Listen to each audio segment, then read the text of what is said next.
Assalamualaikum warahmatullahi wabarakatuh. Ketemu lagi dengan saya Bidan Siti. Nah, di sini saya akan menjelaskan mengenai persiapan persalinan bagi ibu bersalin atau bagi ibu yang akan bersalin.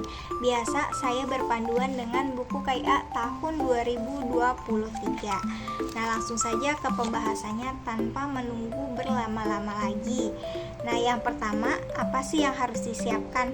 Nih, yang paling utama itu tanyakan kepada bidan atau dokter kapan taksiran persalinannya. Itu wajib banget ditanyakan, karena itu tuh salah satu patokan untuk ibu atau untuk calon ibu atau untuk calon orang tua agar bisa memanage nih, misalkan taksiran persalinannya itu akhir bulan ini atau taksiran persalinannya itu awal bulan depan. Nah, itu tuh persiapan bajunya harus disiapkan dari sekarang. Biasanya mempersiapkan itu kan nggak langsung selesai gitu kan.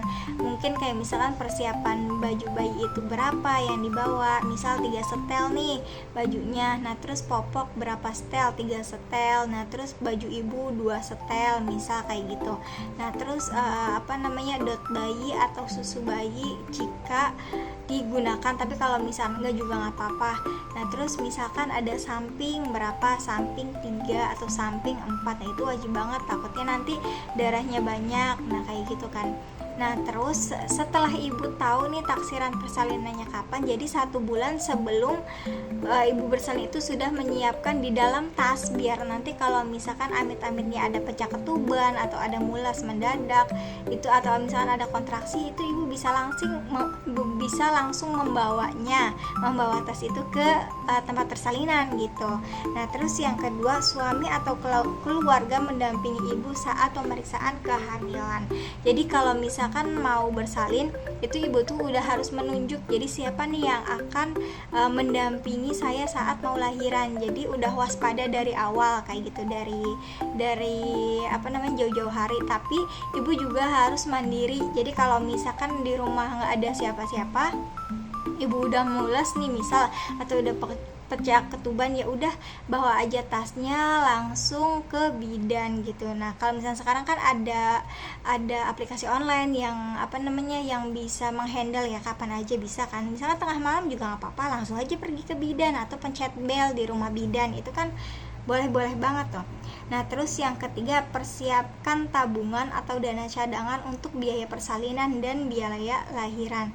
Nah, misalkan si ibu nih saya mau lahirannya pakai BPJS, nah itu tetap nabung dari awal. Kenapa kita harus nabung? Takutnya nanti di pertengahan atau di jalannya persalinan itu kita butuh pampers misal buat ibunya, atau butuh keperluan buat makan, atau butuh keperluan buat apa. Jadi walaupun kita akan atau ingin menggunakan BPJS, tapi kita itu wajib menyiapkan uang gitu, nggak ada minimal, nggak ada maksimal. Yang penting si ibu atau si ayahnya itu megang uang, biar itu tuh cadangan, takutnya nanti kenapa-napa.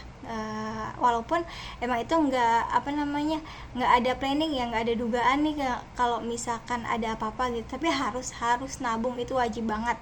Nah, terus selanjutnya, kalau misalkan belum ada BPJS, aktifkan dulu BPJS-nya gitu. Yang tadi saya bilang, takutnya nanti kenapa-napa sama si bayinya, kayak gitu ya. Nah, terus selanjutnya, rencanakan melahirkan atau ditolong oleh dokter bidan di fasilitas kesehatan. Jadi dari dari trimester 2 nih atau dari trimester 3, si ibu tuh udah tahu nih persalinannya mau kapan, mau di mana tempatnya, mau sama bidan siapa, mau sama dokter siapa, misal kayak gitu.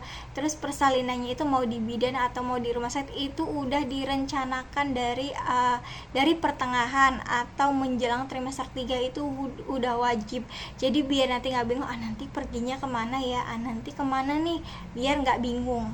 Nah, terus nanti siapkan KTP, kartu keluarga, dan keperluan lainnya untuk ibu dan bayi yang akan dilahirkan. Walaupun tidak menggunakan fasilitas dari kenegaraan atau BPJS itu, tapi tetap misalkan harus membawa KTP gitu, harus membawa kartu keluarga. Itu kan nanti kan ada di surat keterangan lahir, bisa tertulis kan. Nah, selanjutnya siapkan lebih dari satu orang yang memiliki golongan darah yang sama dan bersedia menjadi pendonor darah.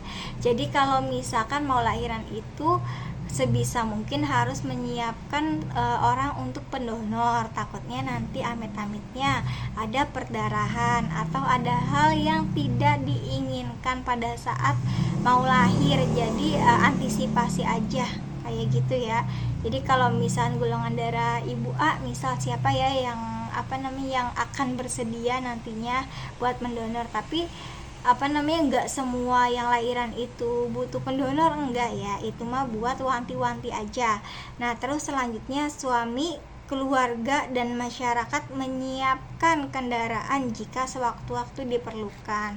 Jadi biasanya itu kalau misalkan di tempat lahiran itu ada kendaraan. Kenapa harus ada kendaraan? Takutnya nanti akan dirujuk atau ada keluhan apa nih sehingga tidak bisa persalinan normal, jadi harus dirujuk.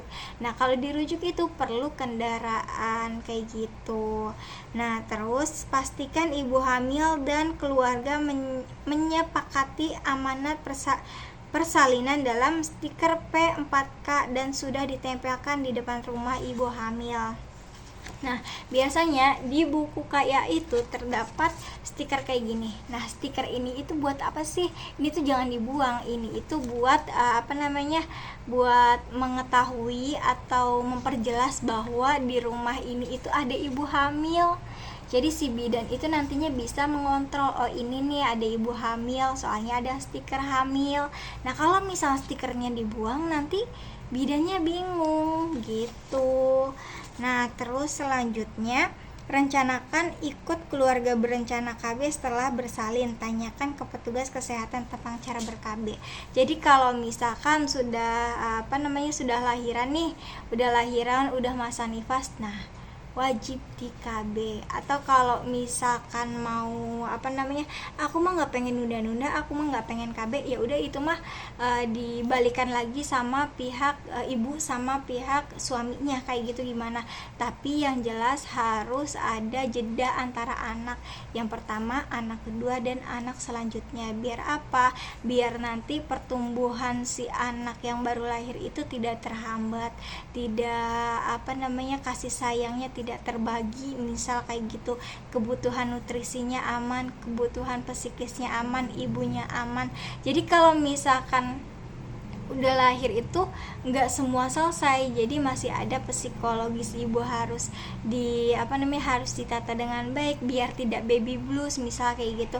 Si bayi harus dijaga biar nanti kenaikan berat badannya semakin bagus gitu, biar nanti badan ade semakin sehat, badan bayinya semakin sehat, itu kan harus atau wajib.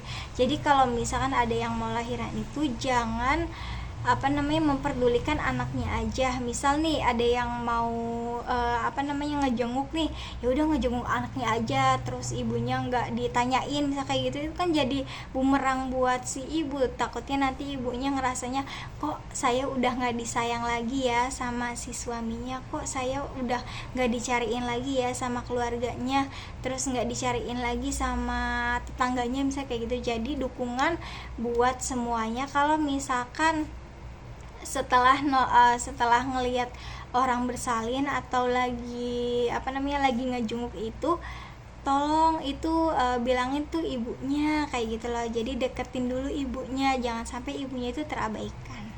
Begitu, kurang lebihnya mohon maaf. Kalau misalkan ada salah jangan lupa di like terus di subscribe ya.